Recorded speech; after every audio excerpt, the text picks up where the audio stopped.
episode number 46 with Daryl Jace.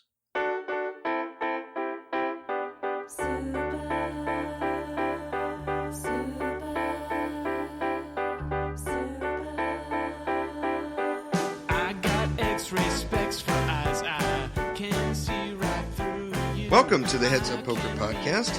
This is Steve Barton. This is Mike Snyderman. And we've got a guest. His name is Daryl Jace. And in my mind, the first time I heard his story, I thought prodigy, like child prodigy. Because this guy, he quit school in like 7th or 8th grade, won the Sunday Million the first time he played it, and just a rock star in the poker world. So I'm excited. This is going to be fun. Yes, I think you picked the right word there, Steve. I'm sure he's might not use it himself, but he's got a lot of poker wisdom, that's for sure. Yeah. I'm excited. And you've got Live at the Bike tonight. Yeah, this was a suggestion via Carlos on Twitch, and that I do it Live at the Bicycle Casino outside of LA. Twice a week, they do a live stream of a cash game. You can watch on the computer, Live at the Bike. And I said, what the hell, let's do this. But the only time I had available was tonight, so I'd much rather do the 5-5 game. 5-10 should be much tougher. And not only that, so I signed up for the 5-10, which is that's what it is tonight. Mm-hmm. Discovered the game is uncapped there. So there's going to be people probably like buying in for $10,000. Wait, and what are you going to buy in for? I don't know. I think I'm going to have like $4,500 in my pocket. Okay. And buy in for $1,500 and probably sit around and or try not to be creative for the sake of people who I might know who might be watching. Okay. Certainly.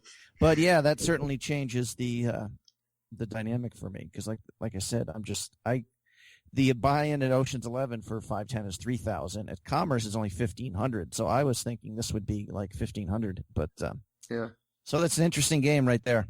Yeah. You know who's at your table? No. Okay. I'd like to think the overall competition's a little softer maybe than your normal 5-10 just because there's people like me who are dopey folks who just want to be on TV, who want to be filmed. But we will see. Yeah. At least I'm at a point now. I'm smart enough to know what I don't know. Like a year ago, I didn't know if I was overmatched at a table. I just kept blasting away. Where now I'll know if it's a tough table pretty quickly. Yeah. And, respond accordingly. Yeah. Good. Yeah, we're going, Joe LaPinta and I are going to be watching, and we're going to record it. And if everything goes well, we're going to throw it up on YouTube so you guys can watch it. So if it comes out in that time, I'll put the link in the show notes. And I think we should call it Live at the Bike with Mike. What do you think? Nothing like a shitty rhyme scheme to get people excited, Steve. It's just got a ring to it, you know? First of all, Joe LaPinta, are we talking about the low-stakes grinder from Jersey here, man? That's the one we're talking about. I mean, how many people did you ask before you had to get down to Joe there? I'm just curious. Joe's got a healthy ego. He can know the truth here. I think this is going to be good. You're like, Mom, are you doing anything tonight? What time are you going to bed? I'm sorry, honey. Trying to grab firemen, people off the street. I'm like, okay, fuck it. We'll use LaPinta. I think it's going to be good. I think he's going to offer some good analysis. We'll get to it. Goes from 8 to 10, right? So it goes 2 hours. I think so. Yeah. Okay. Yeah, Joe will be very good. Joe's one of the smarter guys I've met in poker for sure. Yeah. It's kind of funny how you and I are talking about all our verbal tics and our lack of articulateness sometimes. And I listened to the Joe episode not too long ago, and he's like the professor of perfect speech. Everything is just distilled thought as he expresses his. I don't know if we tested the IQ of all our guests, Joe is somewhere up at the top. Which doesn't mean he might deliberately give just shitty ass commentary just out of boredom or just not. This will sound interesting. Not giving a shit. Oh yeah, but no, it should be fun. I'm excited to be on there and excited to see if I get any insights. Yeah. Monday Joe morning. and I will be commentating as long as I get everything square with Camtasia, and should be interesting. Should be a neat video. I'm looking forward to it. I just hope there's not a good-looking woman at the table. I do. I hope there is. I will not give a shit about the poker. I know. Even if she's like the greatest poker player ever, I'll be trying to move my seat around, next to her around the table. Like she, 3-bets me and grinds my stack down to dust. I will not care. That'd be interesting. Yeah, I've seen on Live at the Bike. I've seen Phil Locke. I've seen some pretty stellar players. And, no, I mean a 5-10. You never know who you're going to get. An uncapped 5-10 game should. This is a game where studs should be jumping in there for sure. So hopefully you'll have a businessman at your table, or. Well, I wouldn't mind playing with stars either. A few stars would be kind of cool. But like I said, I won't be getting out of line with them, I don't think. Yeah. I mean, for me, there'll be a certain. If I'm raising to 30 and someone's making it 300, and I just can't see a flop with ace queen off or pocket sevens. Yeah. At some point, I'm shipping those things, obviously. And then if I run into fucking aces and look like an idiot, like, did that guy just put 180 big blinds in there with pocket sevens? Right. So that when I say I'll respond accordingly, that might be just shipping it in there lighter than I normally would like, or being much stickier with second pair than I would be at a 5-5 table kind of thing. Yeah. But again, hopefully I'll make a proper assessment of the. Yeah, I saw they have 2-3 games there, because I looked it up and signed up on the website right after you told me about it. And they have a 2-3 game. I didn't check to see how often it ran, or because I don't think I've seen a Live at the Bike with the 2-3, but there was an option for it, so they must run it. Oh, okay. So I was thinking if they have something like that, I'd like to go down there with a few buy-ins, and that'd be fun. That'd be fun.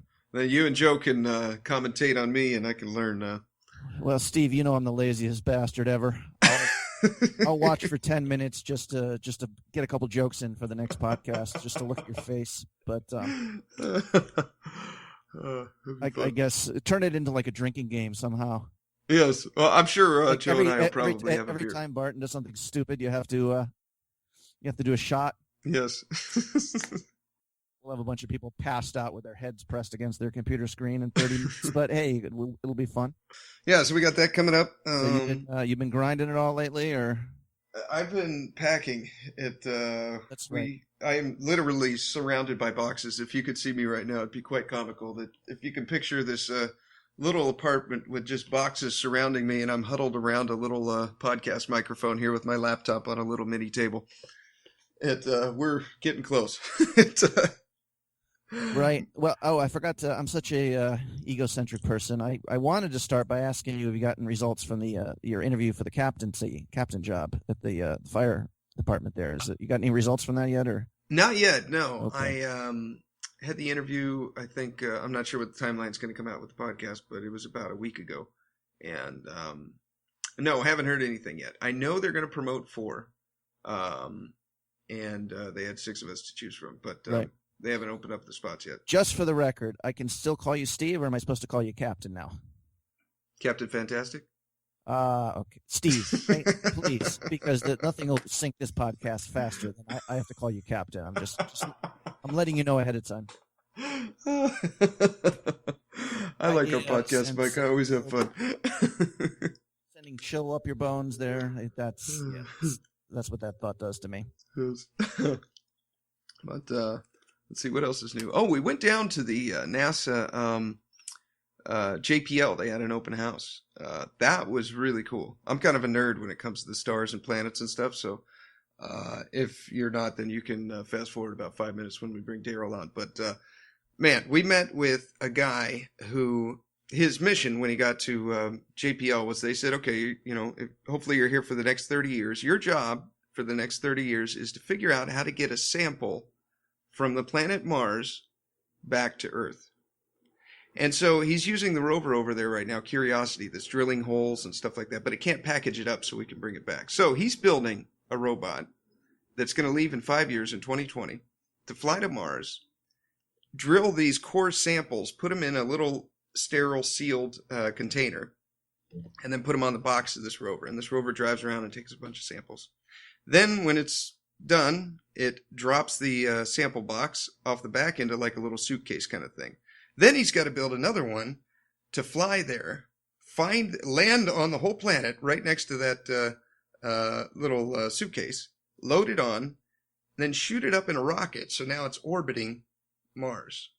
right? Right. Then they're going to send another mission, and by then he'll probably be long retired, right? But he got it going. This is the foundation of a good sci-fi story, by the way. It is. The ship returning to Mars. You got the little alien like holding onto the side for the millions of miles home. Yes. Show up on Earth, and then begins creating his army to take over the human race or whatever. And then the third mission is they got to launch another rocket to go pick up the little suitcase that's in orbit, and then fly it back to the U.S. And yeah, it was pretty amazing. We met the guy that is going to be in charge of that. So if we hear of any missions about that, it's pretty impressive. So it's probably going to cost $600 billion. Wouldn't it be funny if all they brought back was like a Skittles wrapper and a Ken doll that has somehow been... They open up this box. Somehow things got like an old Barbie doll and a gum wrapper.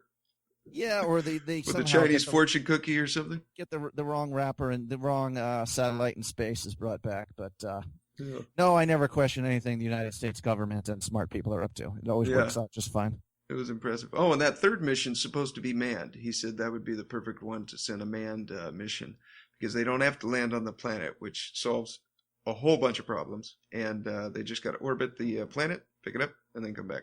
But it's like an 18-month journey. I mean, it's no joke. It's a year and a half. So. Have you seen the Matt Damon Mars movie? No, I got to see that. I saw Interstellar. That one was pretty good. Pretty unrealistic, but it was good. Neat space movie. But I got to see The Martian. Everyone at this convention had seen it except for me and my wife, so we got to go to the movies and see that. It's funny. I didn't really. There was some article is what do scientists say about the mission to Mars? And like one of the first things is like, how come he's not wearing a diaper? Which would make sense, but it's like I stopped reading after that. You know, it's kind of the willful suspension of disbelief. Okay, we have an astronaut who is. We don't really need to hear about his how he manages those things, but it's a fair point. Yeah, they have to recycle their water. Okay, they run it through a filter and then they drink it again. That makes sense. Yeah. That's not something that I would want to do. I like learning about it and reading about it, but no desire to drink my own pee. Steve, I can't even find Mexico or Canada on a map. I'm one of those kind of people. You know what I mean? So to go to these real intellectual scientific inquiries is just beyond my scope. But I thank you for bringing it up. It's still good. It's still interesting. Yeah, interesting. It was a fun trip. We're going to try to go every year. Yeah, it was fun. But looks like it's approaching 10 o'clock. Should we give Daryl a call? Please. Okay. Don't forget to go to headsuppoker.poker and check out our website. If you want to get a free MP3, we have a link on there. Just click on the banner and it'll take you straight to your free MP3.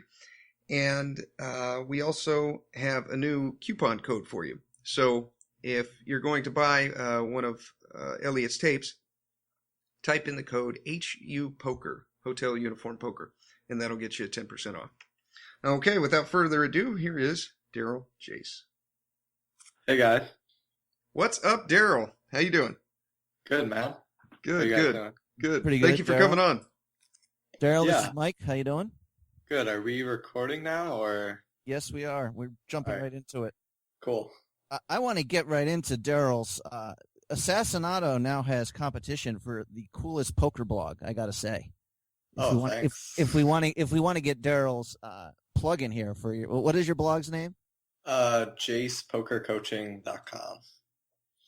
Jesus. You're one fucked up dude, man. No, I'm just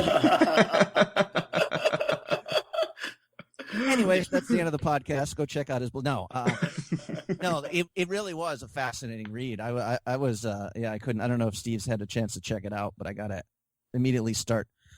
Well, we wanted to, Steve and I always like to ask some different questions, and we've heard you interviewed before where you talked about how you got in poker, but it's such an interesting story. I think we have to start there. Yeah. You don't mind? Just start from the beginning. From when you dropped out of school, what you did after that, and to where you are now. It's awesome. I dropped out of school after failing the 7th grade. I failed English and writing, by the way. Okay. I just hated writing. Just so stupid to me. You can tell us the truth, by the way. If you stabbed another kid with a pencil and that's why you were gone, that's cool too. We're not judgmental. So I dropped out of school, 7th grade, grinding the old school Nintendo for a while, and then pretty hard. And then eventually just find poker, I guess, through, WPT and WSOP. And I mean, to like a 14-year-old kid, WPT was just the coolest thing back then, like Phil Ivey and Negranu and Hansen and Phil Locke, So I just got really into it, and I used to play, we used to have this big piggy bank, and I think it was like a little kid's piggy bank, so it's the shape of a bottle, Yeah. It looked like a bottle, and we used to just empty that out, and me and my grandfather and 2 cousins would play, and we played all different games, and we all used to think my grandfather was the best because he just destroyed us. I mean, he just won every time, And That's funny. It just turns out, he's just awful. Like looking at it now, he plays like 50/10 to like VPIP, like break even, play money player, Yeah. So, it started with that, and then WPT, and, I just, for some reason, just got hooked, and I just read, every book that there was. I had one of those dressers, and I had a stack of books, I don't know, maybe like 3 feet high, so 15 books or something. All on poker. Yeah, Davis Lansky, Super System. Super System was like, oh my god, back then, Yeah. All that stuff, and then books on just like the odds. There was like a limit hold'em book that told you how many outs, what percentage chance of winning you had based on your outs. That was just amazing to me. Yeah. I just memorized all that. I actually started off in cash games, which is weird. Played on Pacific Poker. I used to play there. Yep. Yeah. We want to play the 2-5, 5-10 games together. So I played cash, made 5,000-6,000 doing that. Grinded free rolls. Free rolls are sick back then. So you're like what cash 13 or limits did you play? I'm sorry. Yeah. You were, 15 years old? Yeah. So I'm like 15, and my life is just wake up, grind, eat, sleep. School is no longer a distraction. Yeah, that's awesome, dude. I love it. Not many friends. I mean, some friends, but. And what limits were you playing cash? 1, 2, 2, 5. Maybe I dabbled in 5-10. I don't remember. Dollars or cents? Dollars. Yeah. Wow, as a 15-year-old. Yeah. So I made. Go ahead. Okay. I have trouble moving beyond the no school thing here. But if we just go back, I mean, wasn't this like alarming to like your grandparents or stuff, or were they? They didn't really care about school, and they knew that I hated it, and I failed 7th grade anyways, and was kind of being bullied in school and just didn't like it. I hated school as a kid. Okay. I mean, was there any point that where like a social worker shows up and your grandfather shows up? He's playing 5-10, for God's sakes. Get the hell out of here. Yeah. Kid's got $5,000 on the line. Leave him alone. No, none of that, actually. We moved from that address, and I guess they just never really found me. Huh. Okay. So that was it. I was up a bunch of money, and then, I log on to PokerStars one day, which was back then just one of the many sites, It wasn't like, oh my God, PokerStars, And there's this Sunday Million. Like, oh, fuck, I should play that. And it's Sunday. I don't drive yet. I'm like, Mom, Grandma, can you take me to Western Union? Just like, fuck off. Don't play poker. It's bad for you. And eventually I asked my uncle, and this was around, a few hours before the tournament starts. He takes me, I deposit, and end up binking for $90K. Now, did you have to go halfers with him, or? He took a trip to Vegas and probably spent like 10 to 15K and just balled out with it. Uh-huh. But that was about it. And then you kept the rest? Yeah, I kept the That's rest. awesome, dude. I love it. So, I'm just this young kid with just all this money, and I don't go anywhere or do anything. And how old were you when you won the Sunday Million the first time you played it? 16. 16. Perhaps. Could be 15. Okay. And is PokerStars just sending you a check, or do they have to send it to your grandparents, or? How did that work back then? It was under my uncle's name, the one who took me to Western Union. So Okay. all went to him. Okay. And, just played a bunch after that. I mean, now I had a bunch of money to grind and became a tournament grinder because, obviously I think I'm the best at tournaments now. Yeah, of course. Yeah, you won it the first time you played. That's awesome. I still remember one hand from that. It was a hand, it's like four-handed in the Sunday Million. I opened the button, small blind 3-bets, and I just 4-bet rip Jack 10 off for like 30-something bigs or something. Uh-huh. And the guy folds. And it's just like back then, that was just like, unheard of. Yeah, he was probably folding queens or something there. Yeah. So where do you think you said you're reading all the poker books, but obviously this is right around the time where the game was changing. I mean, I'm assuming you're kind of at the forefront, like you said, of the 4-bet rip the Jack 10, of the hyper aggression. Was that just, you think, something instinctive of your personality, or did you kind of look at the math and say, you know what, people just fold too much? I definitely didn't make a big connection between math and poker back then. It was more of like, here are the good strategies and let's try and implement that. I just remember just intuitively, this guy's full of shit. He's folding. And I just ripped it, basically. And 4-betting wasn't part of my repertoire back then, Might have been my first, 4-bet shove as a bluff lifetime, at the point. Okay. And that's something I've ever seen anyone do. It just... Do we need to thank the kids who are bullying you? Was this, you think, just like, fuck you all? I'll kick all your asses with 4-bets. Yeah, exactly. That's what it was. More on the blog that just jumped out here, and Steve will be interested in this. Steve's very much into self-help and meditation and all this kind of stuff. But in a totally different way, which, if I can summarize, you actually had a little arrow. You drew it out and scientifically how to go from pussy to bad motherfucker. And can you elaborate? Yeah, very well said, by the way. Yes. But I don't know if there's a way to, well, you can't really summarize all the different stuff because you did a book review. Is positivity bad? Okay. Yeah. I don't know if you want to talk about that a little bit, and then we can kind of branch out to some of the stuff you talked about. No, that's cool. I just think, I guess as this relates to poker, not that this goes against anything Steve feels, but you're basically just saying just being positive and thinking good things are going to happen is horseshit, right? It's about work and just knowing kind of what a fucking long haul it is. Is that a fair summation, or is it more actual generally positivity can hurt your brain circuitry and it's destructive in other ways, not just self-deluding? I think back then it was that being positive and being incorrectly positive is hurtful. If you're this terrible poker player, it's I'm going to win and fire all these 1Ks and 500s because, you got the secret, that's just really bad. But if you are, if you looking at a way that's positive and accurate, that makes sense to me. But just being positive, being positive and kind of overconfident because of it and stretching out too far, I think is a pretty big mistake. And sometimes situations are negative and there are negative aspects, and those kind of have to be thought about and not ignored. It's kind of how I felt. Interesting. You do life coaching as well, right? Does some of this tie into that?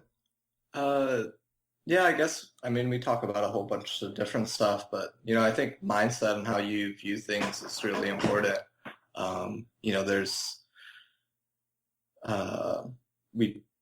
think there's, any situation, there's multiple different perspectives, multiple different ways you could look at any situation you're in, and that can be all equally be accurate, but some of them are going to be negative and positive. Some of them are going to be helpful and unhelpful. Let me try and think of an example. Well, here's an example. It's not a great example. It's just the one I have in my head. So, okay. So I'm meditating, and I'm getting disrupted by my kids, just like a very normal aspect. And I notice myself starting to get upset because my perspective is, well, I'm trying to do this thing and I'm being interrupted. Yeah. You know? And, I'm watching my thoughts and, like, okay, so I'm viewing that as this negative. Is there a positive perspective to this? Well, how can I frame this in a positive but accurate way? And I guess, the way I kind of framed it was, well, at least I'm trying. I mean, I'm here and trying. I know I'm being like disrupted by these. I know I'm probably going to be likely to be disrupted, and like kind of frustrated, but, I'm actually trying to do it. And, I can still get benefit out of it, and I could still just deal with this distraction as kind of part of the meditation. Okay.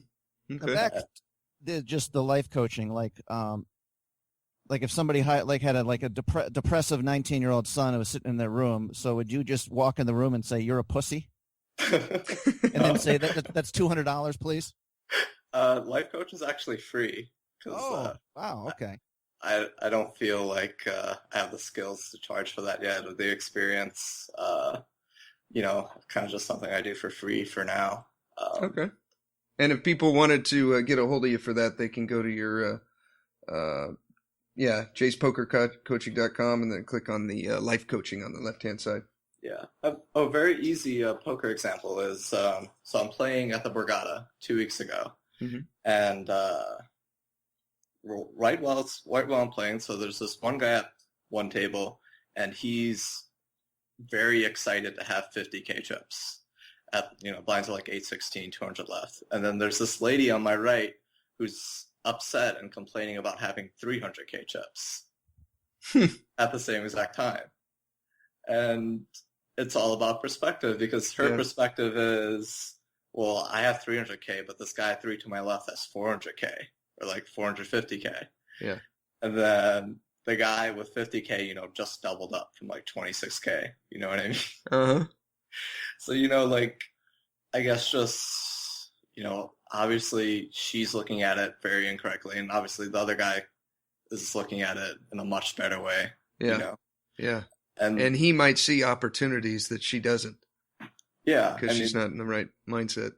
Yeah, and it's just, I don't know, I think it's just kind of, I think it's just kind of dumb to just have like this kind of I think both of their situations are kind of silly, to like constantly judge how you're doing based on how you were doing 10 minutes ago or 15 minutes ago or at your peak point, like, oh, I was, 5 out of 20th in this tournament, 5th in chips with 20 left, but now I'm 10th in chips with 19 left in this tournament, or whatever, you can insert a million of these different things, but no one ever looks at it like, well, I'm 15 out of 20 in this tournament, but it started with like 600 players. And if I knew I was to be 15 out of 20, starting this tournament, I've been super pumped. I made a ton of equity here. This is a great spot for me. Yeah. Again, just to give praise to the pleasure of reading Daryl here. There's one point where you start, I forget, one of your blog entries talking about, you quote someone saying the brick walls are there for a reason. And then right thereafter, you quote Einstein and G.I. Joe. I can't even remember what it is, but it's just kind of the fun you have with some of the stuff there. Yeah, although I thought G.I. that was Joe interesting. Was like knowing is half the battle. Okay, right. Although it's interesting, you talked about like accepting stoicism, and like you used Einstein was one who just went for it, and you talked about how he bust his ass for 30 years trying to come up with a unified field theory, which of course doesn't exist. It never will, I'm assuming. Yeah. So Einstein didn't waste 30 years there. You don't think he said on his deathbed, "Fuck it, I should have been a playwright"? I think that's pretty debatable. I think in his biography, other quantum physicists said that he helped propel quantum physics because he was putting forth so many arguments against it and so many good, well-defined arguments that they had to constantly refine their thought processes and think deeper about it, which is kind of like what I do with poker. Even if someone has the right answer and I know they have the right answer, I'm going to pretend like they're wrong and just make them question things and ask them difficult questions to kind of deepen their understanding. Yeah, I was going to kind of just lead that into a comment about, because I asked the same question of Assassinato too, not to keep comparing the two of you here, but I asked him about coaching. And I said, is there ever anyone who, to use this one, just couldn't get over the brick wall? And he says, no, never. Like he can make, everybody can do it if he's with good coaching and with determination. Do you kind of feel the same way, or there's some people who just can't do it? Is that, I don't know, a fair question or? So I guess the problem is, like, nowadays a lot of the answers to my question are, I don't know. Okay. Which isn't very sexy or interesting. I think education is just this infinitely complex thing. Just because just human interaction is just so complex. How people learn is so unique and different. And motivation and psychology and all that stuff, just, I mean, the amount of fields that are directly related to education is just very broad, and they're all very deep subjects, you know? And I only been doing this for 3-4 years. I have no idea if everyone can be a great poker player. I don't know what, people say that some people think that anyone can kind of do anything. And I'm not sure that's true. I mean, I know I can't be LeBron James. Like, I'm never going to be better than LeBron James at basketball. And perhaps some people will just never be smart as Einstein, or some people are just never going to be good as Timex, just because like LeBron has those physical capabilities that you just cannot match. It's just immutable. Maybe you just can't be as smart as Timex and Scott Seaver and all those guys. Makes sense. I don't know, though. Maybe you can. I don't know. What, just to back up a little bit, what was your period from when you won the Sunday Million until now? How long ago was that? I'm 27 now, so I guess 11 years ago I won the Sunday Million. Okay. And what did you do after that? When did you move out of your grandparents and family? And Steve, he could still live in a grandparent's basement. Don't embarrass the man. I don't. I know. Okay. So, I mean, I played for a while, downswing for a bit. I got married really young at like 18, and still lived with my grandparents after I got married. I don't know, I guess because they're just very traditional. They put a lot of like guilt and pressure on me to stay, and I was young, so I'm like, all right. So I stayed with them until like I was maybe 20 years old while being married. Wow. Married at 18 there. I know you said before you were socially awkward, didn't have a lot of friends. Did you find a woman who's just, I'm looking for a socially awkward man who doesn't have a lot of friends, I guess. Was that the top of her criteria? I'm not really sure. I suppose she definitely liked that I was just weird and different. So I guess that was something that had to be like a prerequisite to want to go out with me. How old are your kids? Can I ask? So I have a 7-year-old and a 2-year-old that's crawling on me right now. I don't know. That's interesting. I have a 7-year-old. I don't know if this ever comes up, because playing poker looks like a pretty good way to make a living. I was just curious because I've had to like have pseudo little speeches to my son about how poker is not a great way to make a living and all this other kind of stuff. But he's like, you play a game, and he's intrigued. The couple times he looks over my shoulder and wants to like learn about it. Is this something you've had to discuss? You ever had a little speech with that? Like, oh no, poker's not how normal people make a living kind of stuff? My daughter doesn't really show interest in poker. Okay. I played with her and she likes it, but we kind of play like a very simplified version. Where it's super simplified. We just get one card, deuce through 5, and 5 is the nuts, and 2 is the nut low, and there's one round of betting. So she's probably not going to hitchhike to Mexico when she's 12 to play the Sunday Million, in other words. No. Okay, well, that's good. I think if she wanted to play poker, I would kind of let her. I mean, it's pretty cool, like, learning experience, and you can use it for other things. I mean, I feel like a lot of what I've learned and a lot of like how I view education, apply stuff I learned in education has to do with poker.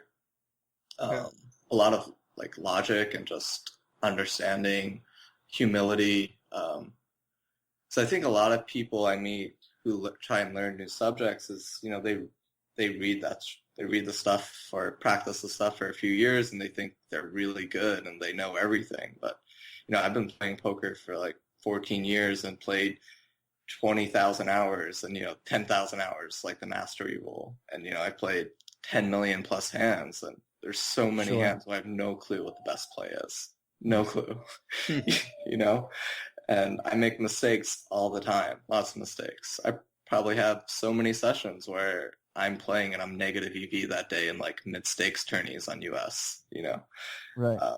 Which was kind of just due to lack of focus mindset.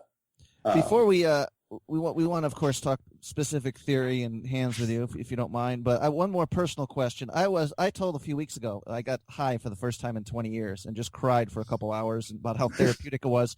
Naturally, I was mocked by Steve here, the badass fireman. So I was just overjoyed to hear you had a somewhat cathartic experience watching Mulan and crying at the end. I forgot I put that up. Jesus. Sometimes you can be too open. Okay. And you followed that line where maybe you were ashamed of opening up because you say, who's going to be afraid of a bitch like that? So I just quickly want to I got inspired to write, reading some of you got me inspired to write some rap music. And I got so much here I ripped off this morning. But I just want to share one line. All right, you think it's funny Mulan brings me to tears? I'll hug that bitch, then box your goddamn ears. Solid. I think it's a good start, right? Okay, anyways. So let's move on. Sorry, Steve. No, you're good. You're good. What was the experience smoking? What was that? Well, it's funny. I listened to your podcast. We should mention. Yeah, I forgot to ask you podcasting too, but I listened to your Mark. It's funny. We've had Mark on a couple times. I didn't even ask about that shit. Yeah. You brought up some stuff. I'll put a link in the show notes, but.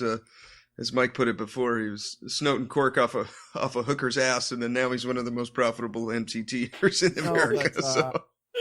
Interesting story. I'm pretty square. This will be like the end of my drug experience, but it was. I think I always thought marijuana is just making you a little happy, and I don't know if I was actually hallucinating or whatever, but I was like, I'm not exaggerating, like laying under a blanket, like crying for quite a bit, thinking about all the horrible things I've done, and it of course it will serve no purpose in helping me in poker, but I felt a little better afterwards. So cool. I don't know. Do you get high? I do. Okay. I'm definitely. I don't know. I kind of like to do everything in kind of moderation. So right. I'm like a once a week, perhaps once every 2 weeks type of thing. This might not, for all I know, my roommate here like dropped some acid in there or something. So I might not even know what marijuana is. It could have even been a placebo. I might have been smoking grass from the backyard, but I was just convinced I needed some sort of experience. But yeah, I like it for like a mix of fun. It's definitely fun to just like smoke and watch some comedy or hang out with some friends. But I think it's pretty cool to smoke and kind of get introspective, or maybe do some writing or do some meditation with it. It can be pretty cool. But yeah, I don't like to smoke that much. I think doing it every once in a while keeps your tolerance really low. You know, I've been smoking for maybe 7 years, and 1 or 2 hits gets me pretty high. So right, well, that's good. Yeah, because my roommate needs to like smoke all day long to get to that point. Yeah, of course. Yeah. I hang out with guys, and you know they could smoke like a whole joint. You know, and they need to smoke like a whole joint to get high. And I'm just like 1 or 2 hits, like that's it. You're good. I'm done. Okay, this is good. And I still cough, just like complete rookie, amateur. You know, it's my first time. Okay, that's cool. So poker. Steve and I are both Tournament Poker Edge members. Cool. And seen a bunch of your videos. Oh, the exploiting tendencies one, dude. That one, gold. That's really good. Oh, thanks, man. Yeah, that was really good. But definitely, I think it's kind of interesting. The comments in your videos are always very animated at the bottom there. Some people, you know, you're very, I don't know if philosophical is the right word, the one thing is, if we could just kind of start a general conversation of poker, you're always talking about ranging yourself, which I think is different than a lot of the other guys there do it. I mean, I guess that's sort of like a mirror of talking about ranging your opponents. But a lot of, like, you've had hands where you've discussed, like, for 40 minutes, or, well, well, no, I didn't mean that as a criticism. Yeah, I but know. I think this is why, obviously, some people are going to have trouble with your videos. They're not for beginners. Yeah. And, they're challenging. But I don't. Steve, can you articulate what I'm saying better? Yeah. There's a couple points where it's just basically when you go and you step in and watch your videos, it's not the kind of thing that you're going to passively watch in the corner. Like, you need to be there with a pen and paper and taking notes, and it's kind of like Brocus in a sense that you feel like you're stepping into a college classroom. You know, they're very deep, theory based, and they're good. You know, you can learn a lot if you really apply it in that hour that you're putting out the video. That's good. You had one on I haven't watched it yet, but I want to watch it on 3-betting and 4-betting series. What can you summarize that one? What that one was about? The 3-betting was about looking at your strategy and seeing what your opponent can do versus it. Okay. So it's kind of a cool way to see if your strategy is good or not. And you can apply this post-flop and turn and river. And I mean, it's more difficult, but for 3-betting, you know, you just put yourself in villain spot. You 3-bet him with that range. And a lot of times when I do this for people, I'm like, plug in your 3-bet range. I want to put myself in villain spot. I want to see what I could 4-bet jam versus you. And typically it's like my entire opening range, you know? Huh. Okay. Because they're not calling near enough. Yeah, one, they're not calling near enough, and two, they bluff like, you know, they're bluffing like 75% of the time, you know, typically. Okay. Which is a pretty big factor. You know, if you're 3-bet call wider, you can 3-bet bluff wider, you know? Yeah. So it was probably with that, you know, testing your strategy, seeing how you would beat yourself. Okay. So, you know, general rule of thumb is if your opponent can 4-bet rip, you know, 2/3 of his opening range, you're probably 3-betting too wide. And you could argue 60% of his range or half his range, perhaps, but I'd say about 2/3 is definitely bad, you know. Okay. I started keeping a new stat on my HUD. So I've always had the 3-bet stat in there and then fold to 3-bet, and I just added the 4-bet stat. And I'm trying to figure out how to use it. It doesn't really seem to tell me much yet, because I don't know that I have enough hands on guys, at least on the ones that I'm looking on the screen right now. But I have the 4-bet stat, and it's just not very helpful. Okay, you have it too? All right. Okay. Yeah, and it's like it's just the spot situations are so different. It's just impossible to kind of know. You know, someone can open with like 15 bigs and get 3-bet and like 4-bet rip in a spot. You know, they're never bluffing. They always have it. That could be in the sample, or it could be like a rebuy if you're playing like rebuys, or it could just be 100 bigs blinds deep pre-ante when they always have it, or UTG versus big blind, you know. Yeah. They typically have it. You know, how many, if you're looking like, you know, you open, cutoff opens, button 3-bets, and then cutoff 4-bets you, and then you're looking at that 4-bet stat, like how many of those hands are going to be, you know, let's say his 4-bet stats 2 out of 5, you know, 20%, like how many of those 5 hands were in this type of spot, you know? Yeah, because I see some people with, there's a lot of zeros, and then there's a guy with 7.7, and then another one with 25. I think it's just one of those things that doesn't come up really often enough, and every time it does, the situation's so different. I've been thinking about taking it off, and now that you say that if you play 10 million hands and it's not very useful, then I think I could safely remove that stat. Well, I don't have that many hands in my database, and the problem with just the sample is just a lot of the stats, a lot of the data is just not correct, you know? Yeah. So people see that stat, you know, very reliable stat compared to other ones. And it could be 60%, but when the board's 7-4 deuce and I defend the big blind, he's probably c-betting closer to 100 than 60. Yeah. So how if you, so you're you still grind apparently the American sites? You still grind? Well, I know you're grinding. One of your last series was an $11 hand history on Bovada. Yeah, so doing the Bovada, and I'm donating on ACR pretty Oh, heavily. really? What's your screen name on ACR? Do I have to say? No. Oh no, you don't have to All if right, you don't want to. all Never right, mind. yeah, keeping it That's like kind. anonymous. Speaking Okay. of poker's getting tough here. The poker superstars are trying to hide their identity on ACR. That shows you the games are getting tough. Yeah, so Mark hooked me up. He found like some really shitty reg, and he just put my screen. He like told me like make your screen name that name on ACR. This guy with like a negative 80% ROI. You know, I'm matching his stats, so I don't know. I don't know if that's just coincidence or not. You The slippery motherfuckers. Screen name is cursed. Exactly. But yeah, just talking about like in your videos where you stop and you like really range yourself. I would do. Do you think against these lower mid stakes American grinders, is it? I mean, basically like 30 big blinds effective, and you on an ace high flop, someone raises from middle position. Is check raising like? I mean, do you even know to that level where need to go to that level where I'm just going to check raise here because he's going to fold everything but an ace? I guess if I'm speaking to like beginning players here, where like sometimes just putting aggression on people is enough. Like they're not even doing level 2, 3 thinking in a Bovada $11 tournament. You're late in a tournament and they don't have an ace. Yeah, I guess I would answer with I don't know. Is the thing. Okay, that's fair. Yeah, I just, a lot of times you just don't have enough hands on people. You don't know what they're thinking. You don't know what they're betting. You don't know what they're folding. You don't really know what they're going to do if you call. You don't know what they're going to do if you raise.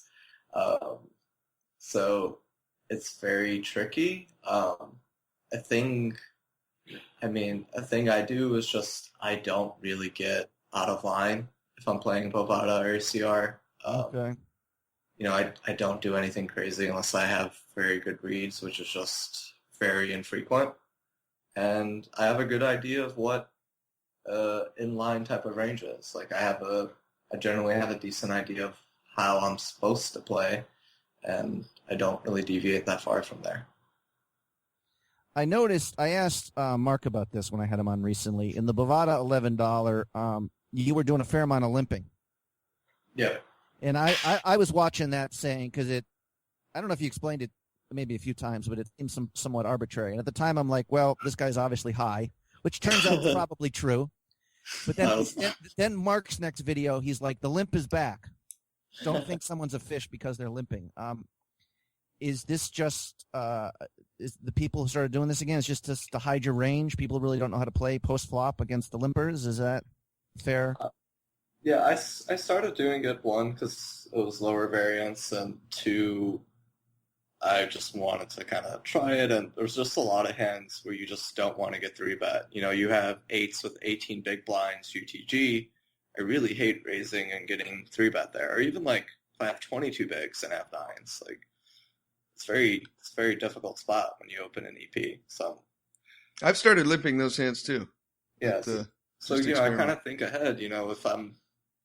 If I open this, if I have a nice hand and then if I get 3-bet, it's going to be a really sticky, tough spot.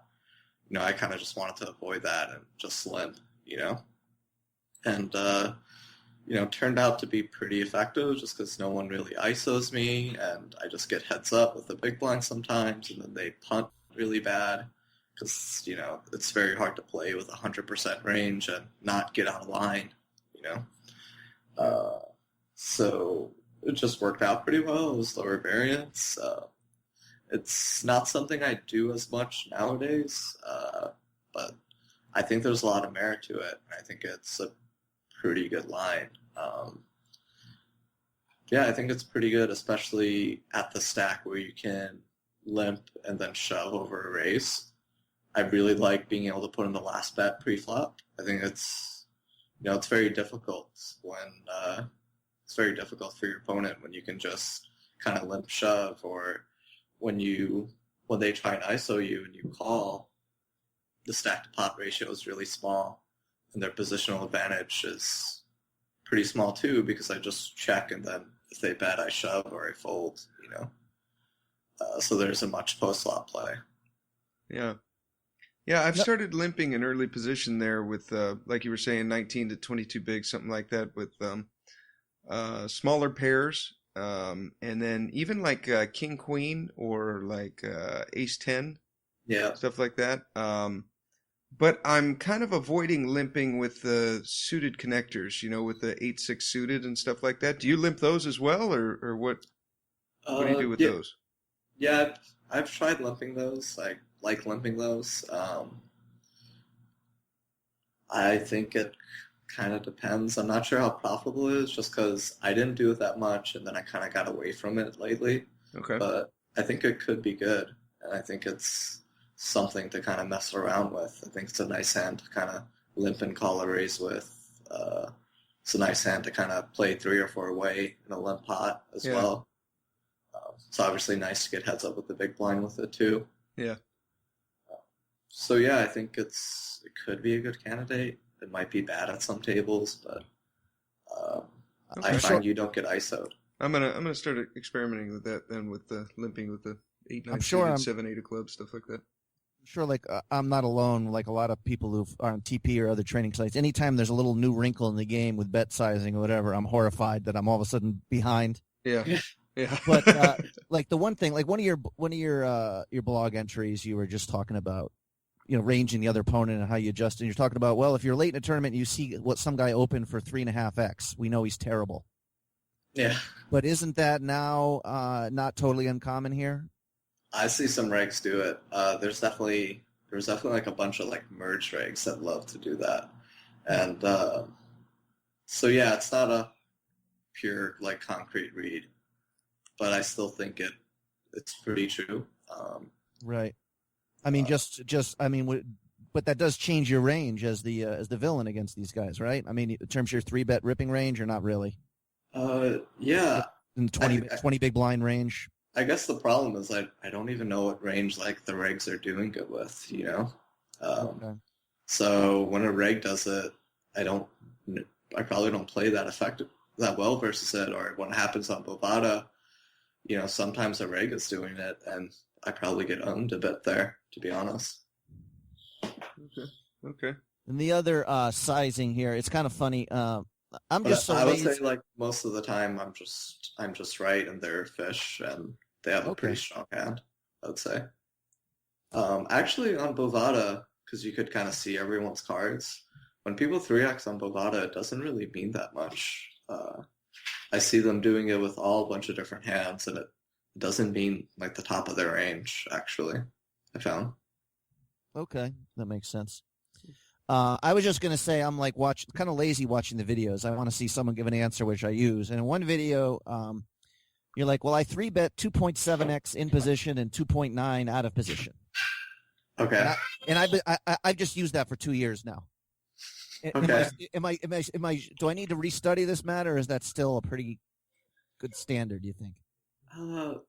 So my standards are probably close to like 2.2 to like 2.5 in position, and then like around 3 out of position. Okay. 2.7 to 3 out of position. So I've changed it a bit. I think you'll find in my videos it's just a lot of things I decide are just wrong, and kind of change my ideas. I'm sure a lot of the things. Can you just make up your mind and stick with one number just so I don't have to hurt myself thinking about this? No, Well, the problem is I'm just not smart enough to get to the right answers very often. I just have to get a lot of wrong answers, and then I get like different variations of being correct. Different degrees of it. This time I'm about 80% correct. Last time I was 75. Yeah. So can we? Steve always has some hands to do. Steve, do you mind if we do a hand or two? Or either that, or I can rap some more. But I think I'd like you to rap some more. Oh shit! You put me on the edge here, man. I got it. Here with Jace in the house. We had a rap battle on Twitter. I don't know if you watched it. No. It was me, Assassinato, Carlos Welch, Brokos, and the Saurus. Really? Yeah, and what was great is Brokos was just killing it. Really? Yeah. I thought he would just get Spanked. Writing lyrics, I assume, not actually sending little voice memos back and forth, right? Yeah, like writing lyrics. Yeah. Well, that is interesting. Yeah, I wish I could find some of his lyrics. I'm trying to think. Brokos has this one line where it's like, fuck, I forgot. It was, something like he defends the big with like some weak, he's like, in the rap, he's like, he defends the big with some weak hand and busts the guy. So he's like, something like, at least you survived it. Next time you should have 2.5'd it or something.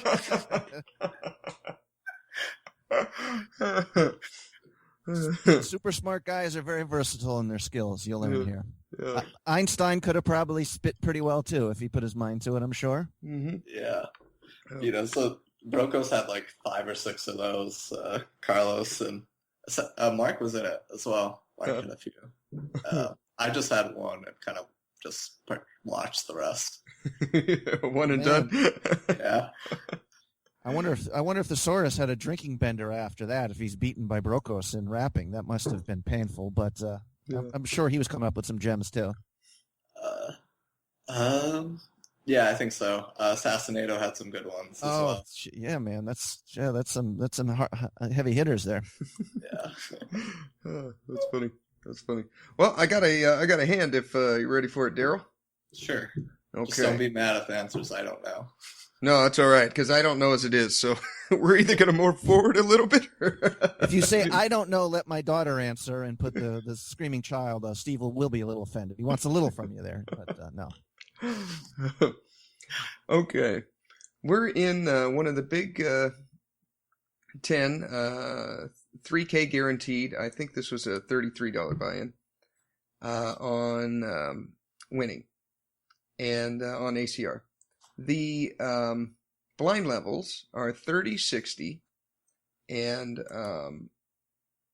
there is no ante. So we're at 30, 60. I'm in the big blind. I have 119 big blinds. Okay. And the button opens to 3 bigs. He opens to 180. The small blind folds, and it's on me with King 10 offsuit. So he's got 87 bigs on the button, 3 X's it. I'm in the big blind with 119 bigs, and I've got King 10 offsuit. So yeah, the thing I like to think about when 3-betting is how that hand plays as a 3-bet if I get flatted. Okay. So if I 3-bet King 10 off, there's going to be, and he calls, there's going to be about 20 bigs in the pot. We're going to have 80 bigs behind effective. Yeah. And that's just not a very nice spot for King 10. You'd rather have just 20 bigs. Like flop comes King 7 deuce, I have 20 bigs. There's 20 bigs in the pot. I'm just all in. If I flop a straight draw, I'm just all in. Easy game. The hands that do like that kind of stack to pot ratio are like suited connectors, obviously the nutted hands, and basically hands that just could flop well have good implied odds. Wait, so you mean you want to 3-bet with the suited connectors, or you want to call with them? I'm going to 3-bet with suited connectors a little bit more often. Okay. Probably some percentage of the time. So, hands like suited connectors, I'm going to 3-bet, and perhaps I 3-bet like some junk some percentage of the time if he was opening too wide. Okay. But King 10 offsuit is almost always flat. It's very rare that I'm 3-betting King 10 off there. Okay, that's what I chose to do. I chose to flat. And by the way, the villain's numbers after 118 hands. He's a 19, 13, 4.7 3-bet. Folds to 3-bet 67. Although that's probably not terribly accurate because it's only like 2 out of 3 or something. Yeah. Let's see. 3-bet. Is he a reg? Is he a fish? Is he... I don't recognize him. All right, so we're going to assume he's not very good at poker. Okay. Okay, so he raises from the button 3x. I call in the big blind with King 10 offsuit. And the flop comes down. Ace 7 6. 2 diamonds. The ace and the 6 are diamonds, and I have the king of diamonds. Yep. Okay, pot is 390. What are you thinking here? I just always check. I'm almost never leading that flop because it just a better flop for his range, and we're pretty deep, and he's in position, so not ever leading. Okay. I did the same. I kind of wanted to see a free card to see if I could pick up another diamond or something. Yeah, you have the king of diamonds, right? I got the king of diamonds, yeah, and it's the ace of diamonds, 7 of diamonds, 6 of hearts, and I have the 10 of hearts for what that's worth. Okay. But okay, I check. In a 390 pot, he bets 240. Yeah. So I weight my game very heavily based on bet size. So if he bets half pot, I'm calling really often. Okay. He bets 240, I'm just folding a lot. Okay. My experience is just a huge difference between what people's ranges are, depending on how they bet. Like, people just telegraph their hands. So I would fold that, and I'd fold the 6 to that. But if you bet half pot, I'm calling king 10, I'm calling gutters, and I'm calling the 6, and all that stuff. Interesting. Okay. So usually when they bet a little bit more than half pot, then they've got it. Yeah, like if they're betting close to 2/3, I've given them a pretty strong range. Okay. Either way, it becomes costlier to find out if they fire again on the turn. So Yeah. Yep. Yeah. Okay. So that was a move folding there. Okay. I Shoved. No, I Shove did not that. shove, no. No. Thank God. No, I call the 240, hoping to hit a diamond on the turn or a queen or a jack or something to allow me to continue. You have the super backdoor straight draw. I do have the super duper backdoor straight draw, yes. Queen Jack 8-9. Queen Jack 8-9. you have the I two hope diamonds. you have the I hope my opponent's computer crashes before he can push me off the hand draw too. I do have that. This is true. So I call. We go to the turn. 870 in the pot, and the turn is the 10 of clubs. So again, I've got king 10 with the king of diamonds, and the board is now ace 7 6 10. 10. 2 diamonds, club heart. Yep. Yep. So I'm still just checking there almost always. It's a decent card for our range, but I still feel like he has a pretty strong range advantage and a pretty decent hand, so I'm going to check. Okay. And I expect him to bet like 575 or something right now. Okay. I check, and he bets into an 870 pot. He bets 480. Okay, so just a little bit more than half. Yeah.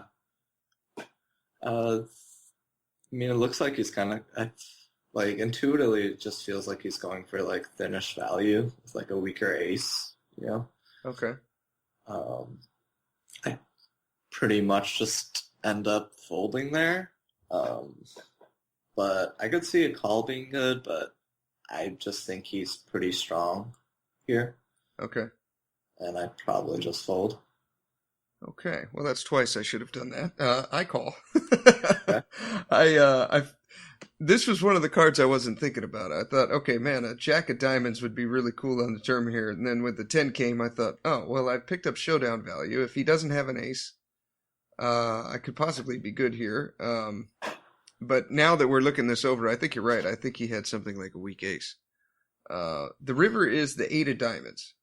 So the final board. 6, 7, 8, 10, ace. Yep. 3 diamonds. 6, 7, 8, 10 ace. And the river's the 8 of diamonds. Wow. You have, like, pretty nice hand to bluff. I mean, you block. No, I like to think about what's a good hand to bluff here. You block the nut flush, so that's obviously pretty good. You don't have that much showdown value, in my opinion. Yeah. Compared to, like, all your other hands, because I think your call flop, call turn range, king 10 is basically the worst hand you get to the river with, I would guess. I mean, Yeah. I can't picture a worse hand in your range. Maybe no, it's the worst hand I think you get to river with. So Yeah. I generally like bluffing with the worst hands, and especially if they have blockers to the nuts, that's a big plus too. I like bluffing with the worst hands because I like to compare the EV between betting and checking, and King 10 makes the least amount of money when you check. Unless you're like trying to check shove the river, which would be pretty sexy. If we think he has an ace here, though, I mean, any 9 beats him, and 2 diamonds, a better ace. I've got you. I think it's gonna be hard to get him to fold, but unless you bet big, I would certainly take that risk with King 10 and bluff that hand. Okay. I think I would just bluff my King 10, basically. I think if I had an ace, I'm just always going to go to showdown. So if I just bluffed every time I had King 10 and then value bet the rest, that's still a pretty good range. And maybe my King 10's a good bet, maybe it's not. We can't be 100% sure because we don't know what he does with an ace. We don't even know what range he gets to river with, really. So, but at least we're bluffing with the best possible hand to do it with. Yeah. Okay. If you bluffed here with like an ace, I would say, that's pretty fucking thin, just because you make so much money checking. Yeah.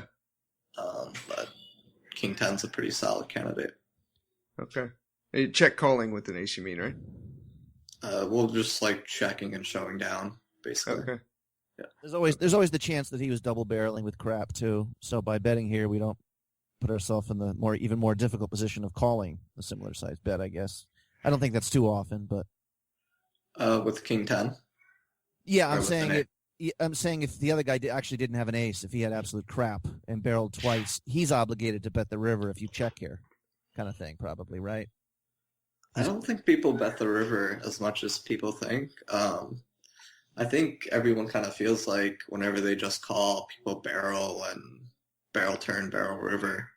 And I think it's just this bias. I think people just remember the times they called with a trash hand and then got barreled off and don't remember the times and went check, check. Right. Okay.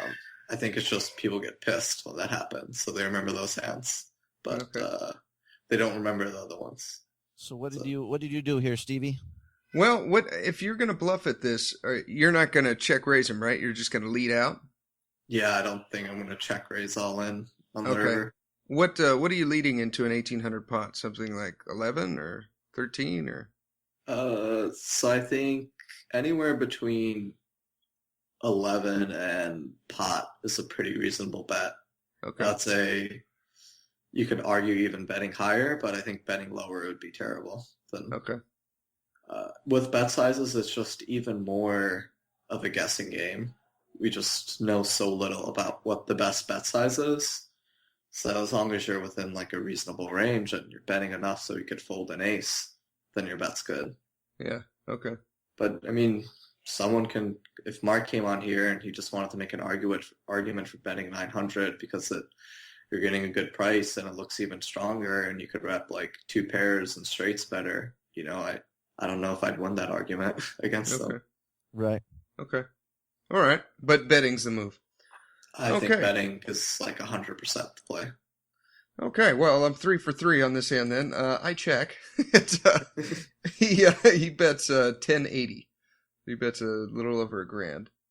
And you're 4 for 4, Steve. Don't forget your shitty pre-flop 3-bet with a good hand. Oh no! Did you 3? Oh, I didn't 3-bet this one. No. Okay, I'm sorry. I'm only at 3 mistakes so far, it, Mike. All of them pretty big, so let's try to keep it as minimum as possible. He's 1 for 4. Okay. Yeah. What did he bet? I'm sorry, I interrupted. He bet 1080 into an 1830 pot. Yeah, that doesn't seem like he ever has a flush. If I have a flush there, I'm not betting 1080. I'm hoping you kind of have a straight or a lower flush and betting bigger. I mean, it seems like he has like straight or 2 pair or set or something, but I'm not going to jam and try and make him fold that. Yeah. So Okay. I'm just gonna fold. Okay. All right. That's what I did. I folded too. I don't know what I was expecting. I thought he might check behind on the river and maybe I was good or I don't know. I don't know what I was thinking there, but just as a general question, Daryl, you're talking about how you're not doing well in ACR now. In terms of adjusting to the American sites, Are you just like you like the check fold line on the flop, like back in the I mean, you're not going to tell us your screen name, but can you tell us what your ACR numbers look like? I mean, I remember watching a merge tournament, I think a live sweat, where your 3-bet by the end of it was like 21%. I mean, it was like insanely aggressive. Where now, are you still? No, are you trying to tweak those numbers? Like, what are your? It's my 3-bet's probably for mid to late stages probably runs around 10-ish or something, and I'm probably playing like 2018 and. Okay. Probably steal pretty often from late position. Nothing too crazy, nothing too out there. But basically with these hands, especially in Bovada, which moves swifter, basically with these hands early stages, you're always just kind of pot control. Let's not get out of line. Hope to get the best hand, pretty much, or no? My early stage game on both sites is see a lot of flops, generally for a pretty small raise or calling, with a lot of hands, and don't do anything fancy and just wait for them to make really big mistakes, because that's generally what they do. Okay. Makes sense. Can we do one more hand here? Yeah, absolutely. Okay. Yeah, I have as much time as you guys want, so. Okay, cool. Okay. The blind levels now are 50, 100, and there's the antes are 10. So the total pot is 230. I'm in the big blind with King 5 of clubs, and it folds around to a guy in middle position who we have 2 hands on. This is going to be the villain. We've got 2 hands on him, so we have no history. He raises to 225. Where is it? What position? He's in middle position, so he's in button +3. Okay. So cut off, hijack, and then this guy. Yeah. Low jack. Low jack. Oh, that. There's really a name for that, huh? Yep. Okay, he's in the low jack. You learn something new every day. He raises to 225, and then the guy on the button, who we have 118 hands on, he's the villain from the last hand. Okay. He calls on the button, and I'm in the big blind with King 5 of clubs. Call. We're always completing here, right? Yeah, what are the stack depths for each guy? Oh, yeah, okay. I've got 115. Yeah. The opener looks like he just bought into the tournament because he's got 50 big blinds, and it looks like he had a stack right around 5,000. So, and we got 2 hands on him, so that would make sense. Yep. The button has 72 bigs. Yep. Okay. Call. So I call. There's a total of 805 in the pot. And again, the blinds are 50, 100. And the flop is the King of Spades, Queen of Hearts, 2 of Hearts. Yeah, just check. Okay, I check. The original opener, he bets, he clicks the half pot button, as there's 805 in the pot, and he bets 403. Okay, I like it when they do that. Okay, all right. And then it's back on me. The button folds. Yeah, I mean, we're just never raising, so it's just a call. Just call. Okay, that's what I do. Now, why do you love it every time they hit the half pot button? I generally feel like that's when their range is the widest, between like 1/3 and half pot. When they bet higher, I think their range is just stronger. Okay. So you feel pretty comfortable with top pair, weak kicker on that board? Yeah, I mean, when they bet half pot like that, we're never folding it, right? I'm not putting in 100 bigs on the river, but I'm happy to call this bet. Okay. Why never raising here? Because there's a draws out there he could reshove on. Or I think actually I read in your blog this morning, you're like, the guys who check raise with 1 pair hands, or you said something along the line, are kind of tough to play against because it's not necessarily polarized. Check raising. Yeah, I think it makes them tough to play against. I think this spot is tricky because you're pretty deep. I think it's tricky because his opening range isn't that wide. I think it's tricky because there isn't too many worse pairs in his range. And when you call, there isn't too many worse, like, free cards to give him. Right. There isn't that many cards that can hurt you. If you check raise and he has a flush draw, I mean, yeah, you're charging him, but are you really going to win the hand? I'm not sure, because if he applies a lot of pressure, that could just work very much against you. So, Yeah, or if he I like. hits, go ahead. I was going to say I like the check call too. I was just asking. There was no Yeah. I don't knows in your answer there. So this one you've got the pretty strong. Yeah. I'm very convinced that call is the best play here. Okay. Sounds good. Okay, My I 14 call. years of experience. Yes. Okay, I call. The pot now is 16-11. And the turn is the 4 of hearts. So the board now is King of Spades, Queen of Hearts, 2 of Hearts, and the turn was the 4 of Hearts. I've got King 5 of Clubs. I don't know. I wonder if lead there is good, but I think he just kind of folds every worse hand and calls every better hand. Perhaps you stop him from bluffing you, but I don't even know if that's really worth it. I think I'd end up checking, but I don't really like it. You know? Okay. That's what I do. I check, and he again clicks the half pot button into 16-11. He bets 806.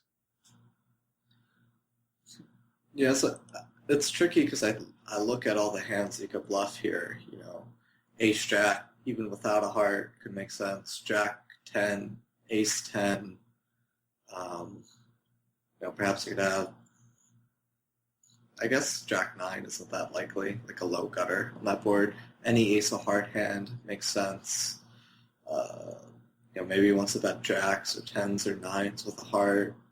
That all makes sense.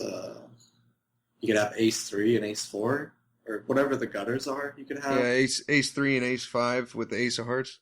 Yeah, so is there like a 6-7 gutter there as well, too? A 5-6 gutter. There's a 5-6 gutter, and the thing is, I'm not sure he even bets King Jack or King 10 when the turn's a heart. If you have King Jack offsuit, you're really betting that turn. If you have Ace King, are you even happy betting that turn? He doesn't bet a Queen there. So it's pretty tricky because his value range is pretty small. It's only like pocket aces or better. Mm-hmm. Maybe some Ace King. Maybe some King Jack. Problem is, I don't know how often he bluffs the turn. He has flushes in his range. I don't know how many flushes he has. I don't know if he's opening all those weak suited aces or all those low suited connectors. I don't know how often he bluffs all those hands. Sorry if I said that again. That's okay. Did I say that again? Your first instinct though is that he has, if he bets the turn, it's with more marginal value than value hands or bluffs. So you're gonna be check calling unless like he bombs it or something probably, right? The problem is just because he's bluffing now doesn't mean that I will get to win.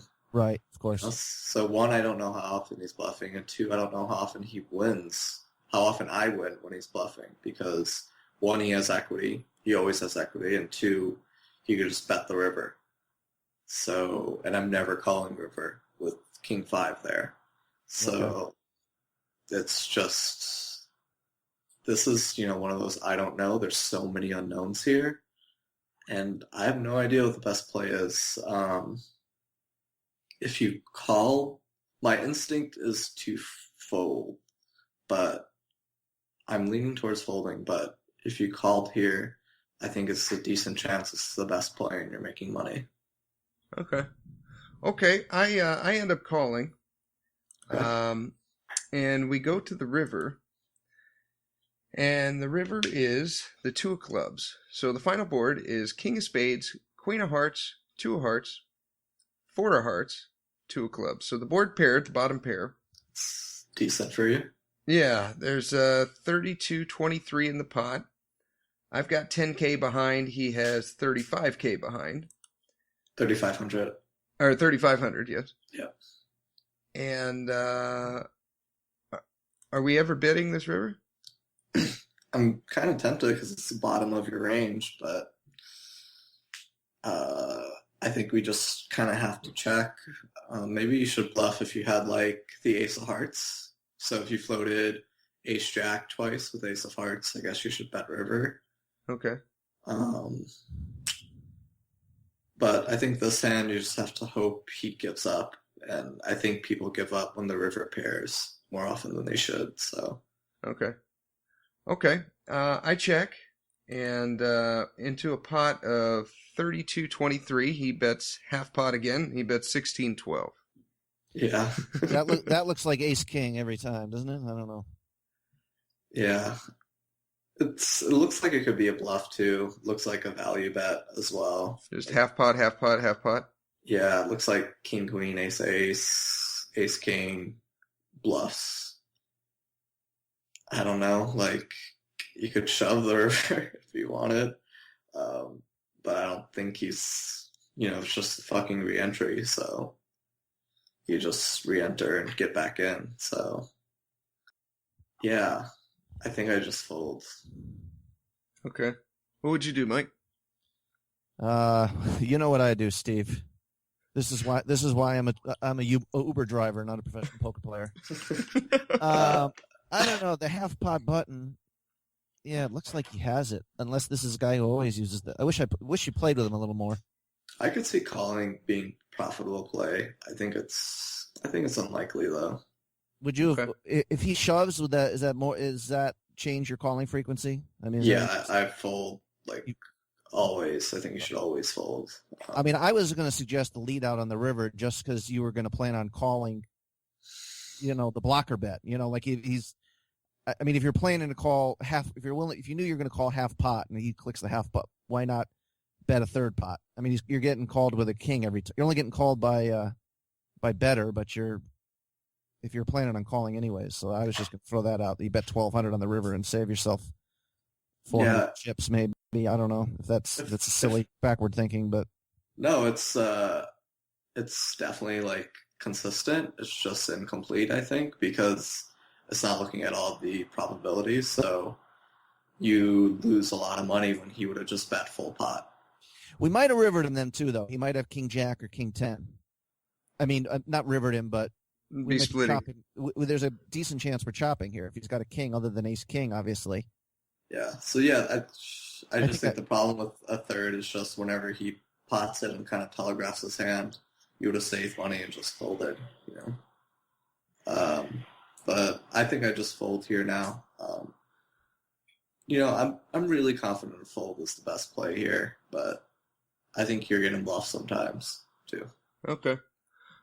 I when the board paired and there was a 2 up there, or 2 twos, at that point I was thinking kind of along the lines of Mike. I thought, okay, if he has been owning me here with king jack the whole way, at least now we're splitting.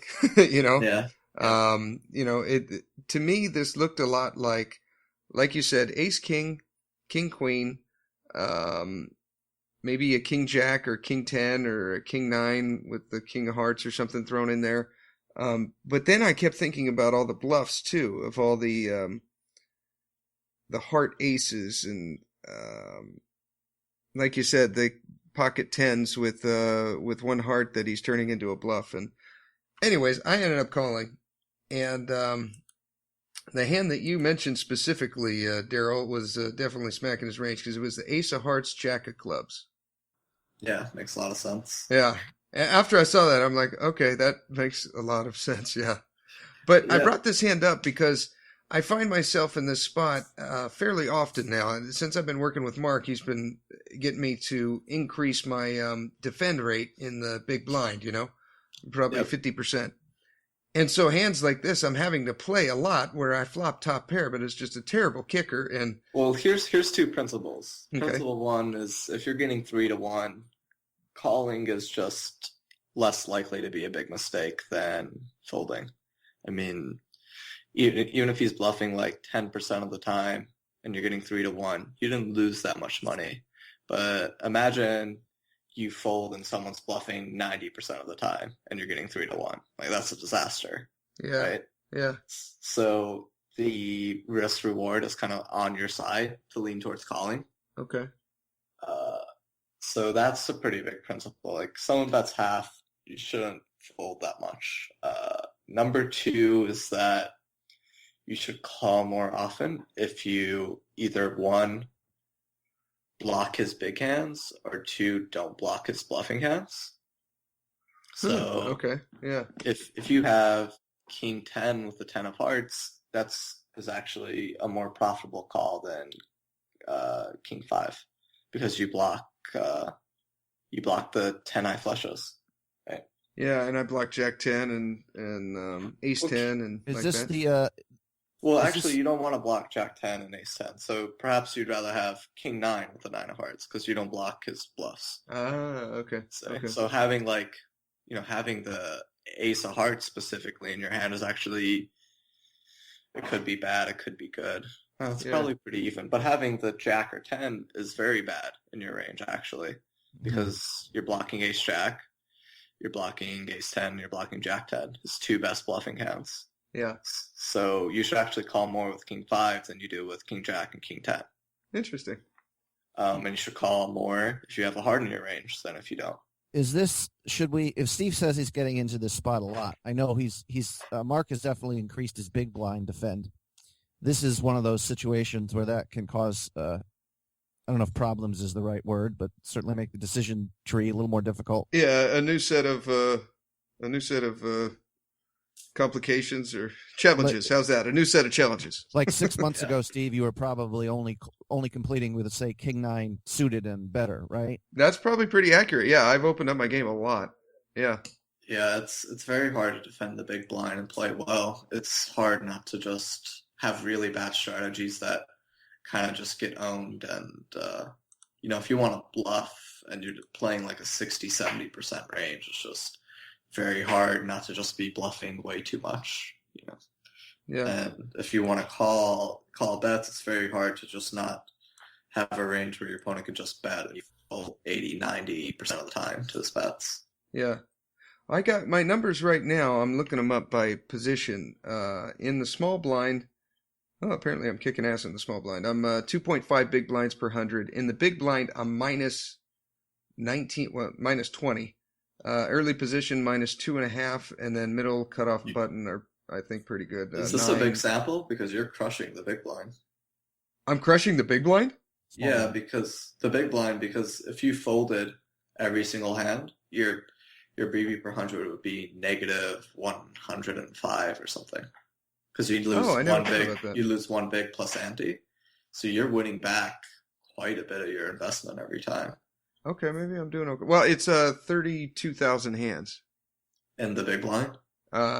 In total hands. I don't know how many by the big blind. I've been big 3,000-4,000 in the big blind. So mine's is I'm like negative 40 or something. So, and most people I see are around negative 30 to negative 40, negative 50. So okay. I've never seen anyone who's at negative 20.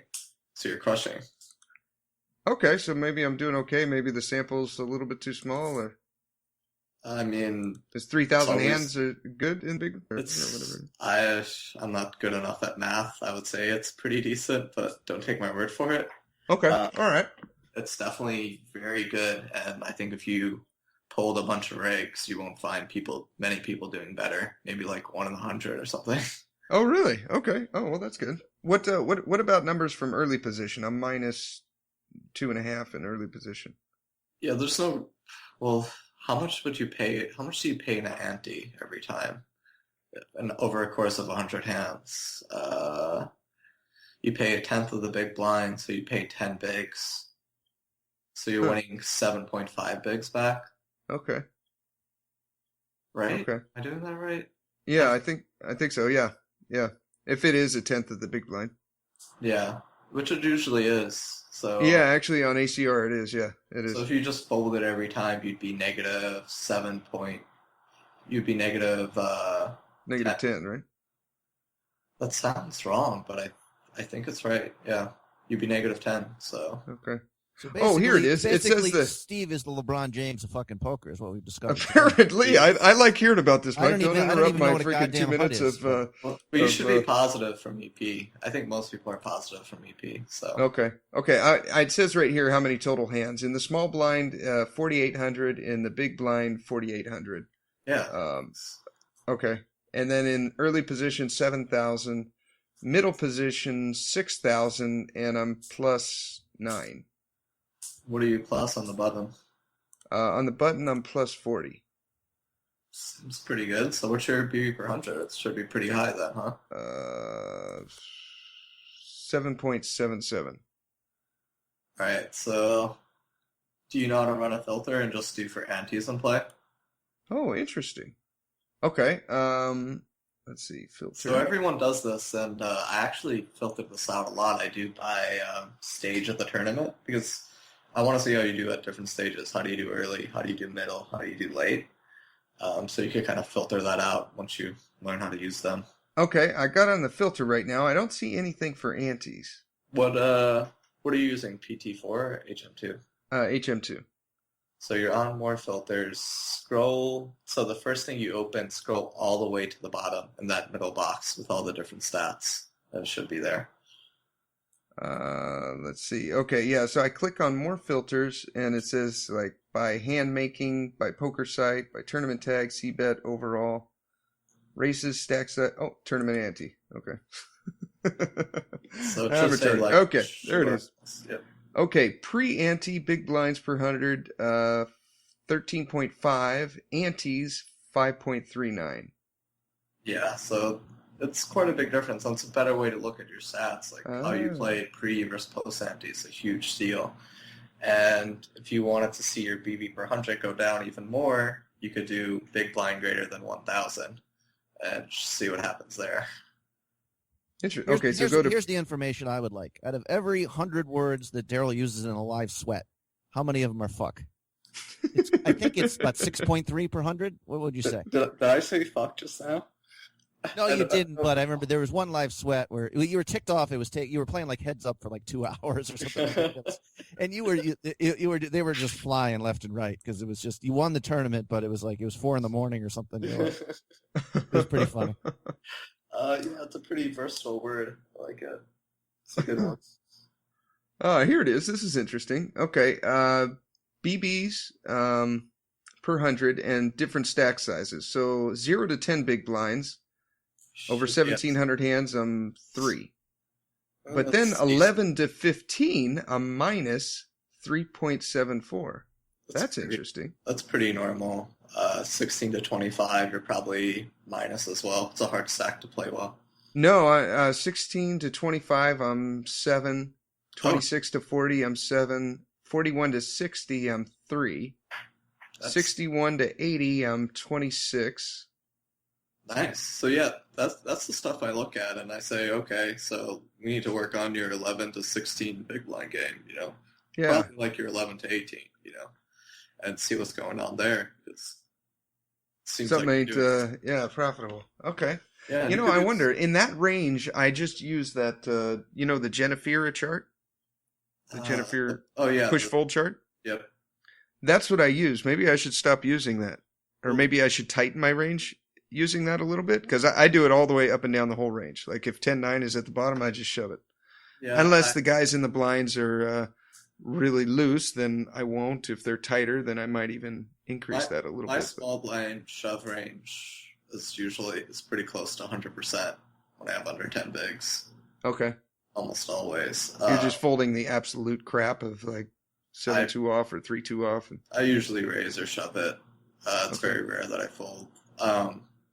So the problem is people just don't jam too wide, or sometimes they jam too tight when their range should be wide, or they jam too wide when their range should be tight. Like your BB per 100 at 0 to 10 needs to be like 7, 8, 9, 10. Okay. And most players are like, if I think they're good at push fold, like that's what they're making, Okay. So it's, you're clearly winning because playing Nash is a pretty decent strategy. But knowing when to play tighter than Nash, when to play wider than Nash is pretty important. Yeah. Okay. What are some of if I need to be winning more, basically 15 big blinds and below, but above that, I guess I'm pretty good. What are some, when should I go, tighter than Nash and when should I go looser? Is it just looking at the player stats and this guy's an 11-9, so I'm going to be shoving almost 100% against him, and this other guy's a 32-25, so I'm going to be shoving a lot tighter than the chart says? Or so yeah, if I have like 11 to 12 bigs UTG with ace 10 off, I'm folding, and you're probably shoving that. I probably am. I'd have to look at the chart, but I know it's right there. Yeah. Okay. If I have, I guess you're shoving like deuces in that spot, and I'm folding deuces in that spot. Okay. So problem is it's probably slightly EV, but it's just pretty high variance. You bust quite a bit. That's pretty important in tournaments. Like the actual dollar EV, even when you're not at a final table. Okay. So those are the spots people jam too odd. You probably also jam like ace deuce suited there with like 12 bigs, which 12 maybe not, but probably 10. Yeah. 10, it's pretty close, I guess. So people jam too wide in those spots. They don't look at bust probability. I think people call them wider than Nash too, which means they should tighten up their range. Okay. And in late position, if you need to, pull up ICMizer and see what do you think people actually call you with, and then compare that to Nash, and then compare like a bunch of different ranges and see what you could shove. Because if you did some calcs, like if I shove the small blind on you with 10 bigs, like, you're probably, I could probably shove ATC versus your calling range. You could probably shove NE2 versus my calling range. No one calls enough. No one's calling you with queen deuce suited. You shove 10 bigs in the small. Yeah. So the way it actually plays out is you could shove NE2. Huh. And for button, it's an extra 10 to 20% pretty often. For cutoff, it's probably an extra 5 to 10% pretty often. And then at some point it reverses where you actually need to be tighter than Nash. Okay. And that's kind of approaching early position. Yeah. Interesting. Okay. I was going to ask, did Milan 2 make you cry as well? I haven't watched Milan 2. Oh, okay. The poker talk's over my head here. I'm just trying to steer it somewhere else. But I don't know what's up with movies, dude. I just cry in them all the time. Oh, okay. Super lame. Yeah. I cried during like a Barbie movie. I was watching some Barbie movie with my daughter. Man, it's pretty embarrassing. Were those tears of joy because she tearjerker?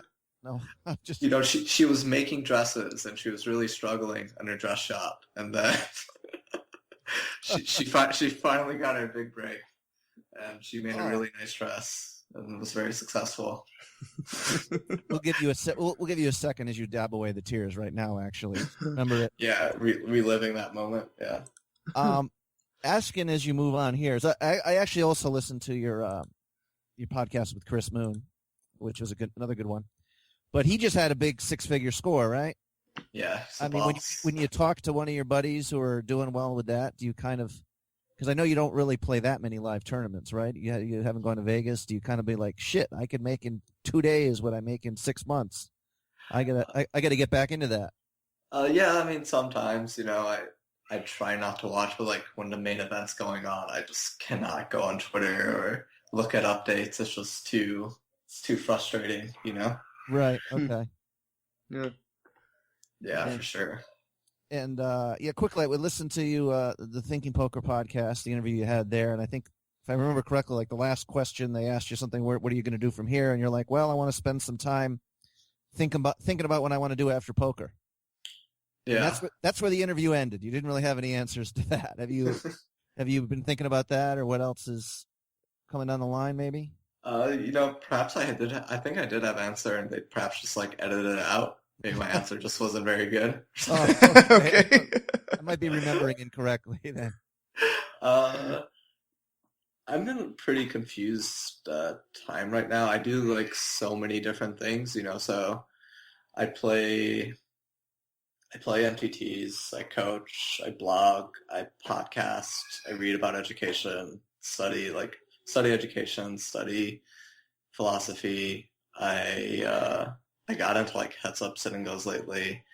I do a lot of like journaling and writing and meditating and like working out, and so I'm just spread very thin. I just joined I just volunteered for possibly helping out with this.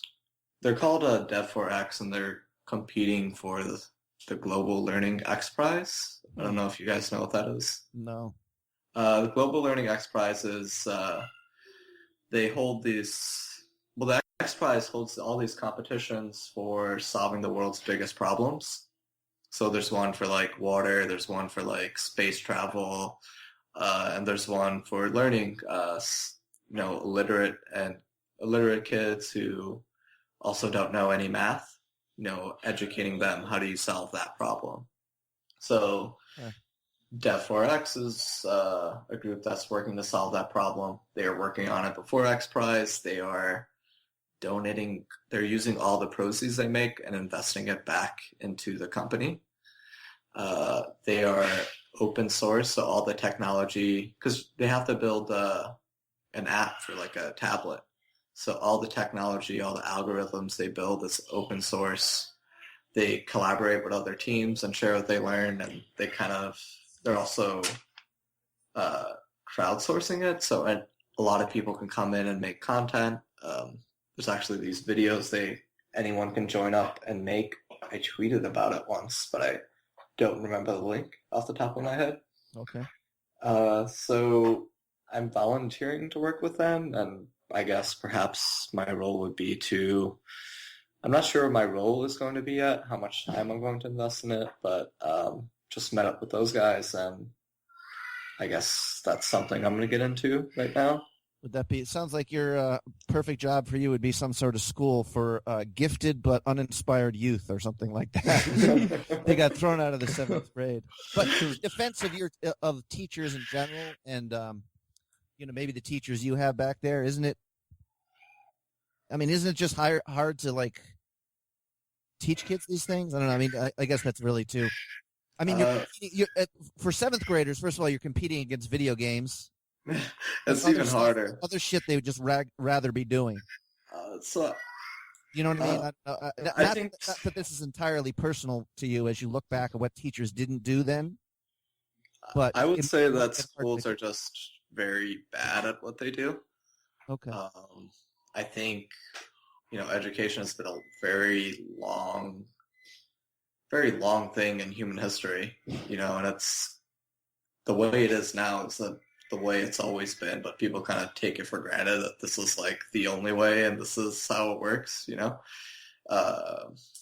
So the problem I have with education is just, it starts with testing and it all kind of stems from there.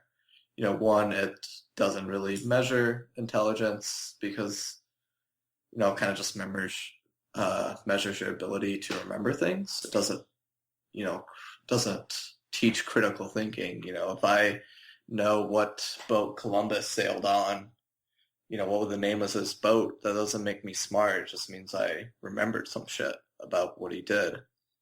So it's teaching people to memorize shit and not learn and how to think critically. It's not really teaching them skills either.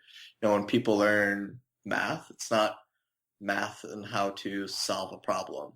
It's just, hey, here's 8 times 8, or here's 42 times 76, or x plus y, or, go even further, sure. which is also a problem. I remember I was coaching a guy I believe he was a math major in Harvard, or, it was definitely it was his major or minor, if that even makes sense. And he couldn't tell me how often a bet would have to work. Like how often you need your opponent to fold. Like if you're betting half pot, how often would that have to work to show a profit? 25%? It's about a third. It's a third. Oh, a third, okay. Third. Yeah, so I think it's your bet divided by the total pot or something like that. I could figure it out, but it's pretty simple. And he probably knows like trigonometry and advanced algebra, but it's always just theoretical and on paper. Like I'm pretty bad at math when it comes to that. I know basic algebra, but I can look at almost anything and break it down kind of mathematically and understand how it works and use that to help me solve the problems. I don't do it great, but I understand like the underlying math of most things that I do. If somehow back when you were in 7th grade, if you had whatever the ideal teaching situation is, I mean, do you rue the fact that, I mean, when you're talking like Andrew and Nate, you were talking to a couple guys with like heavy sort of ideal educational philosophical background on a certain level. I wonder, do you think, well, first of all, is this something you still might pursue? You said you're doing reading philosophy and writing. Other than just activism, can you see yourself heading into some sort of academic field or writing a book specifically about learning, I guess?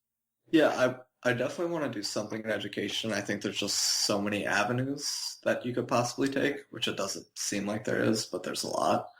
I definitely don't want to teach at a school or a college. Like, if someone offered me a job at Harvard for like $100K a year or whatever the fuck it is, I wouldn't take it. Well, maybe I'd take it for like long term, like meeting people or the experience, but right. I probably wouldn't take it. You'd be surrounded by a bunch of pussies and want to get out of there, probably. Yeah, I mean, I don't like to talk very much. I think it's a very poor method of teaching. I mostly just ask questions. So, I think the way colleges and schools are set up is just I talk and you kind of listen. And sometimes I ask you a question and you have to like raise your hand every once in a while. I think that's just a really shitty method of teaching. Right. Lecture, you mean? Yeah, lecture style. I agree. I agree too. It does work though, because I definitely remember, I've watched just YouTube videos with a guy just straight talking and it was amazing. Or I listened to audiobooks and, it's amazing. It's just, it's very hard to get right. And it really has to be a subject that you're interested in, Yeah. So people, and you got to actively be working stuff in your mind while they're going through the lecture too, Yeah. So if they say something you don't immediately understand, then you're going to be thinking about it, or you're just going to skip over it and not understand it. Mm-hmm. And if they're saying stuff that you understand, then what are you really learning? Yeah. So it's kind of like this conundrum, but it is done very well. I mean, there's people who do it very well. It certainly can work. I'm not wholly, against lectures. It's just most people do it wrong. Most people just, when you get 40 people in a class, like how are all of them going to be interested in what you have to say and learn from what you have to say? Can you see yourself being in a situation where you're going to want your daughter homeschooled because it's just, you're so upset with what's available there? Yeah, my daughter has to go to first grade now. And my wife's like, yeah, let's pick schools. You're into education. I was like, doesn't matter. They all suck. Just pick one. And I guess perhaps later on, I'm going to be more interested. I think first grade is kind of just hard to fuck up. I think they kind of do kindergarten and first grade pretty well because most kids are young and they're excited for education, and it's reading and math, the early stages, and they're all kind of interested, Right. Once they get into like 3rd, 4th, 5th grade, I think that's when it really starts to suck and just gets worse and worse over time. Right. Yeah. I'm just picturing your daughter contradicting the teachers all the time. No. There's what G.I. Joe says about that. Yeah, she's going to have a hard time in school, I assume. Well, okay. About ready to, thank you for coming on, Daryl. This has been pretty cool. Y'all got to definitely check his blog out. I'll put a link to your site in there. It's jacepokercoaching.com, correct? Exactly. Yep. Okay. Do you have any other plugs you'd like to put in for TPE or? There's tournamentpokerhedge.com. Make videos on there, and that's really it. Sorry I couldn't give more concrete answers to a lot of the questions. Have a lack of knowledge in a lot of spots, basically. No, this was really good for me. I tried to use the Socratic teaching method with you, sir, and it just failed. No. Yeah. No, I like what I just learned about Hold'em Manager. That was pretty cool.